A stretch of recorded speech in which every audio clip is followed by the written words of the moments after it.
जय माँ बगलामुखी, जय माँ पीताम्बरा, जय ब्रह्मास्त्र महाविद्या, जय हो भोलेनाथ। आप सभी भक्तजनों का स्वागत है माँ बगलामुखी साधक महाकाल भक्त रविंद्र मानकर के यूट्यूब चैनल में। प्रिय भक्तजनों, मुझे माँ भगवती की कृपा से यह दिव्य नाम मिला है और इस दिव्य नाम प्राप्त होने के पीछे भी माँ भगवती का बड़ा रहस्य है। तो क्यों न मैं माँ भगवती के द्वारा प्रदत्त, माता पिता द्वारा प्रदत्त इस नाम का वर्णन करूं। प्रिय भक्तजनों, माँ बगलामुखी माँ की कृपा से मैंने आप सभी को पिछले भागों में बताया कि किस प्रकार से मैंने परम पूजनीय गुरु माता माँ देवी ज्ञानेश्वरी गोस्वामी माता जी को प्रसन्न किया। गुरु माता जी के मन में एक छोटा सा कोना बनाया और साथ ही गुरु माता जी से एक बेटी के लिए अनुष्ठान भी करवाया, जो ब्रह्मास्त्र वशीकरण अनुष्ठान था। और माता बगलामुखी माँ की कृपा से उस बिटिया की भी मनोकामना पूर्ण। प्रिय भक्तजनों, मैं आप सभी को बताना चाहूँगा कि लगभग मेरी दीक्षा लिए 4 से 5 महीने हो चुके थे और इन 4 से 5 महीनों में मैं जॉब करते हुए पूजा के स्थान पर लगभग 51,000 माँ बगलामुखी बीज मंत्र का जाप कर चुका था और प्रतिदिन मेरी साधना आरंभ ही थी।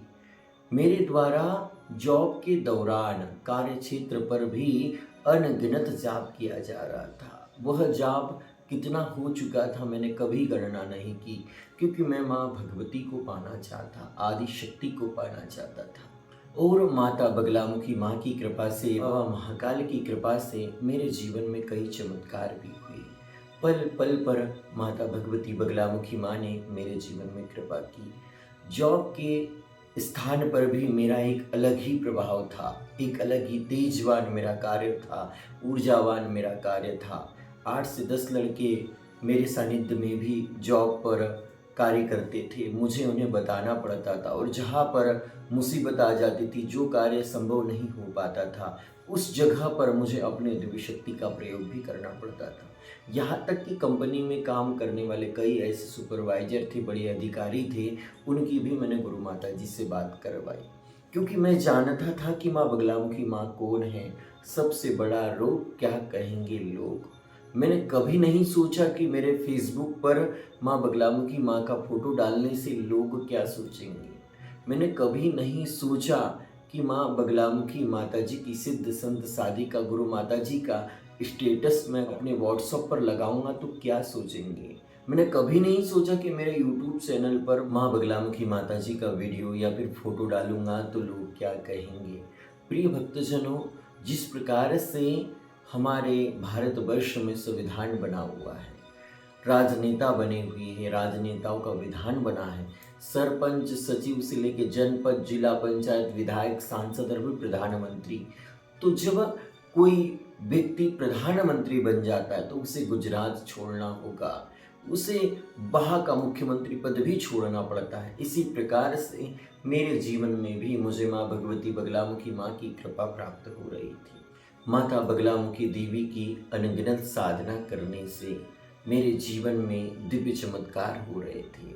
मेरा जो शरीर था अन्नमय कोश से ऊपर उठकर प्राणमय कोश की ओर बढ़ चुका था, जिसके कारण से भगवती की असीम कृपा मेरे जीवन में हो रही थी। माता बगलामुखी माँ की कृपा से मुझे यूट्यूब से दूसरा पेमेंट प्राप्त हुआ था। मेरे पास एक सहारा था कि अगर मैं जॉब नहीं करता हूँ और अगर यूट्यूब पर भी कार्य करता हूँ, आध्यात्मिक कार्य भी करता हूँ, तो मुझे कुछ न कुछ धनराशि प्राप्त हो जाएंगी, जिसके कारण मैं अपनी आजीविका चला सकता हूँ। अगर मैं पीतमपुर छोड़कर गांव चला गया तो मैं क्या करूँगा। तो माता बगलामुखी माँ की कृपा से यूट्यूब चैनल पर भी सब्सक्राइबर बढ़ने लगे थे, व्यूज़ आने लगे थे और लगभग 30,000 के करीब में सब्सक्राइबर हो चुके थे मेरे यूट्यूब चैनल पर। इसी यूट्यूब चैनल पर, जिस यूट्यूब चैनल को आप देख रहे हो, मेरे वीडियो सुन रहे हो, समझ रहे हो। प्रिय भक्तजनों, माँ बगलामुखी माँ की साधना में जो क्रिया योग होता है, जब हम मंत्र जाप करते हैं, त्राटक करते हैं, मुद्रा करते हैं, अभ्यास करते हैं, अष्टांग योग का पालन करते हैं, तो उससे हमारी कुंडलिनी शक्ति जागृत होती है। और माँ बगलामुखी माँ की कृपा से मुझे भी आभास हो रहा था कि मेरे चक्रों का शुद्धिकरण हो रहा है, मेरा मूलाधार चक्र जागृत हो रहा है।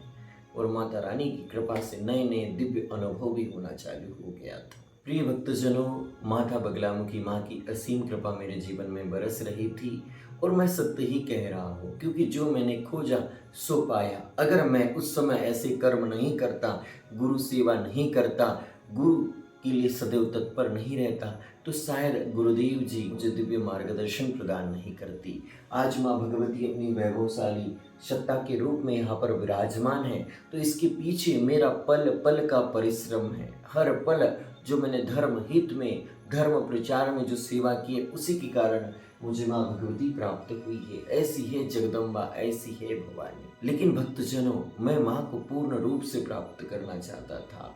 मेरे जीवन का एक ही उद्देश्य था कि माँ भगवती, मैं आपके प्रत्यक्ष दर्शन भी करना चाहता हूँ। आप भले ही मुझे स्वप्न में दर्शन दे चुके हो, भले ही मुझे आभास होता है जब मैं आपका मंत्र का जाप करता हूँ, तो मुझे मेरे शरीर में आपके होने का आभास होता है माँ भगवती। कई बार कई रूपों में मुझे माँ भगवती आपके दर्शन भी हुए, लेकिन मैं और भी पूर्ण रूप से आपको प्राप्त करना चाहता हूँ, और उसके लिए भक्तजनों मुझे जॉब छोड़ना पड़ा। अगर मैं जॉब करूँगा तो मैं कभी भी अनुष्ठान नहीं कर पाऊँगा, क्योंकि अनुष्ठान में कई अनुभूतियाँ होती है, कई चमत्कार होते हैं, कई घटनाएं होती है, और जॉब करने के दौरान हम एक सीमित ऊर्जा को लेकर ही जॉब कर सकते हैं। अर्थात जब आप माँ भगवती का मंत्र जाप करते हो, साधना करते हो, त्राटक करते हो, तो उससे आपको ऊर्जा प्राप्त होती है। इस ऊर्जा को लेकर आप जॉब पर नहीं जा सकते। अर्थात सामान्य 5 माला 10 माला तक की ऊर्जा को मनुष्य सहन कर सकता है। जिस प्रकार से शराब पीने के बाद नशा आता है, उसी प्रकार से माँ भगवती की साधना करने से भी हमें एक नशा प्राप्त होता है, एक ऊर्जा प्राप्त होती है, एक शक्ति प्राप्त होती है, और उसे अनुष्ठान के दिनों तक उसे संभाल कर रखना होता है, और उसके बाद में पूर्णाहुति की जाती है। अर्थात कि मेरा अनुष्ठान 11 दिनों का है, तो 11 दिन में 25-25 माला जाप कर रहा हूँ, तो मुझे 25-25 माला या फिर बढ़ते क्रम में करना होगा। उसके बाद में ही मेरा संकल्प पूर्ण होगा, मैं दशांश हवन कर पाऊँगा। इसलिए माता रानी मुझे बार बार प्रेरणा दे रही थी कि बेटा, अगर तू मुझे पाना चाहता है, मेरे लिए पूरा जीवन समर्पित करना चाहता है, तो तुझे ये जॉब छोड़ना पड़ेगा। क्या तू यह निर्णय ले सकता है? प्रिय भक्तजनों, यह मेरे लिए बड़े ही चुनौतीपूर्ण कार्य था। भक्तजनों, मैं लगभग 2009 से 2021 तक मैं एकांत एक कमरे में रहा हूँ, जॉब के दौरान, मेरी पढ़ाई के दौरान, और आज मुझे पुनः वापस अपने जन्मभूमि पर जाने का निर्णय लेना पड़ रहा है। बहुत ही असमंजस में पड़ गया था, लेकिन मुझे विश्वास था कि मेरी माँ, मेरी जगदम्बा, मेरी आदि शक्ति मुझ पर कृपा करेंगी, दया करेंगी। मुझे कभी भी माता भगवती हताश और निराश नहीं करेंगी। वर्ष 2021 के रविन में और आज के रविन में जमीन आसमान का अंतर है। माँ भगवती बगलामुखी माँ की कृपा से मैंने तारीख फिक्स कर ली कि मैं 28 फरवरी 2021 को जॉब से निरस्त हो जाऊंगा, मैं जॉब छोड़ दूंगा। और इसकी सूचना मैंने कंपनी के सुपरवाइज़र को दे दी, मेरे अधिकारियों को दे दी, और वे भी सोच रहे थे कि अगर ये कहीं जा रहा है रविन, तो वहाँ पर भी इतिहास ही रचेगा। और मेरे सुपरवाइज़र ने ये भी कहा था कि रविन, तू जिस दिन भी आ जाएगा, उस दिन इस कंपनी के दरवाजे तेरे लिए खुले रहेंगे। माता बगलामुखी माँ की कृपा से, माँ के आशीर्वाद से जिस दिन मैंने कंपनी छोड़ी, उस दिन मेरा स्वागत हुआ, अभिनंदन हुआ, जिसकी फ़ोटोग्राफ्स भी मैं आप सभी को दिखा रहा हूँ। ये देखिए किस प्रकार से सभी लोगों ने मेरा स्वागत, अभिनंदन किया। और माँ बगलामुखी माँ, माँ पीताम्बरा देवी के इस दिव्य स्थान पर आकर मैं माँ भगवती की साधना में लीन हो गया। प्रिय भक्तजनों, मैं आपको बताना चाहूँगा कि वर्ष 2012 में मैंने एक शिवलिंग लिए थे, जो शिवलिंग आपको यहाँ पर पूजा के स्थान पर देखने को प्राप्त होते होंगे, और साथ ही एक बगलामुखी माँ का श्रीयंत्र था।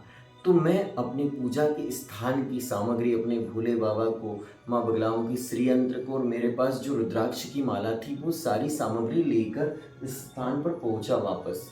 और मैंने पूजा के स्थान पर भगवान शिव को, बगलामुखी श्रीयंत्र को विराजमान किया, और पुनः माँ बगलामुखी माँ की साधना करने लगा। अब मेरे पास फ्री समय था, अब मैं माँ भगवती को पाने के लिए अनुष्ठान करना चाहता था। इसलिए मैंने गुरु माता जी द्वारा बताए अनुष्ठान के अनुसार माँ बगलामुखी माँ की साधना करना आरंभ किया। माँ बगलामुखी माँ की कृपा से, माँ पीताम्बरा माँ की कृपा से इसी दिव्य भूमि पर मैंने माँ बगलामुखी माँ का आह्वान करना चालू किया। जगत जननी परमेश्वरी की अनुकंपा ऐसी बरस रही थी कि जो चाह रहा था वही हो रहा था। कंपनी छोड़ने का एक दुख जरूर था, लेकिन जीवन में आने वाले नए बदलाव के लिए भी मैं तैयार था, क्योंकि मुझे पूर्ण विश्वास था कि माँ की कृपा से, माँ के आशीर्वाद से मेरे जीवन में अब बहुत कुछ अच्छा होने वाला है। प्रिय भक्तजनों, मैं आप सभी को बताना चाहूँगा कि अगर आप ये सोचते हो कि माँ बगलामुखी माँ की साधना करने से आप जैसे हो वैसे ही रहोगे, तो ऐसा नहीं है। आपके जीवन में बहुत कुछ चमत्कार होंगे। जब आप पीताम्बरा रंग में रंग जाओगे तो ये त्रिपुर सुंदरी राजराजेश्वरी मैया आपको भी त्रिपुर सुंदर बना देंगी। तो भगवती के बच्चे भी सुंदर ही होते हैं। माँ बगलामुखी माँ के भक्त भी पीताम्बर ही होते हैं। प्रिय भक्तजनों, मैं आप सभी को अगले वीडियो में बताने वाला हूँ कि मैंने अपने गांव का निरीक्षण किया। जिस गांव में मैं रहता था, उस गांव में बहुत सारे ऐसे कार्य थे जो पेंडिंग पड़े हुए थे। गांव की सड़क अच्छी नहीं थी, गांव में एक मंगल भवन नहीं था, गांव में अच्छी नालियाँ नहीं थी, गांव में स्ट्रीट लाइट लगी हुई नहीं थी। और माँ भगवती बगलामुखी माँ से मैं संकल्प ले रहा था कि माँ भगवती, जब आप इस दिव्य स्थान पर विराजमान होने वाली हो, जब आपका एक बेटा यहाँ इस स्थान पर आपका आह्वान करने वाला है, तो आप इस गांव को भी दिव्य और सुंदर बना दोगे। माँ बगलामुखी माँ की कृपा से, आशीर्वाद से कैसे मैंने गांव के विकास का कार्य आरंभ किया, वह आप सभी को अगले वीडियो में बताने वाला हूँ। इसलिए आप सभी सुनते रहिए माँ बगलामुखी माँ का अमृत, माँ पीताम्बरा माँ का अमृत। जय माँ पीताम्बरा, जय माँ बगलामुखी।